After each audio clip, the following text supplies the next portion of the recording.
In this video, we will talk about how to connect external databases in Peliqan and how to replicate data from an external database into the Peliqan data warehouse or any other target. Inside Peliqan, when you go to Connections, you can add connections to business applications and SaaS applications, such as Pipedrive and Odoo. When you add these types of connections, Peliqan will automatically create a pipeline and sync data from the source into the Peliqan data warehouse or any other connected data warehouse. This is an ELT pipeline where we use the APIs of those source systems to sync data into Peliqan. You can also connect source databases instead of business applications. In the list, you can find connectors for MySQL, SQL Server, Fabric, and many other databases. When you add a connection to a database, Peliqan will establish the connection, but it will not automatically sync data. For example, here I added a connection to a SQL Server database on Azure. You have different authentication mechanisms available, and in this case, I'm using a login and password. Once the connection is added, I can go to the Explore section, and next to my built-in data warehouse, I will also see the databases from my SQL Server. In this example, I have one database with a schema that contains some tables. Each time I open a table or write a query, Peliqan makes a real-time connection and fetches the data directly from the source. If your database is on-premise, you can also connect to it through a VPN. You can find more information about this in our documentation. If you have a table that you want to make available in the data warehouse, you can activate replication for that table.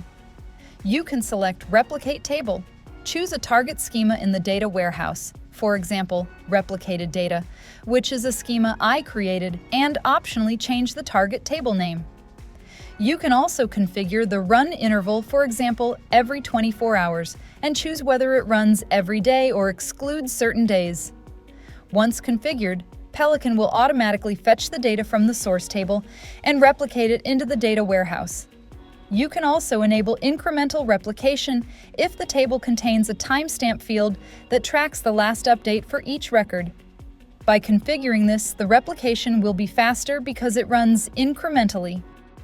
After saving the replication, you can go to the data warehouse and to Schema to see that the replicated table has been created and will be kept up to date based on the schedule.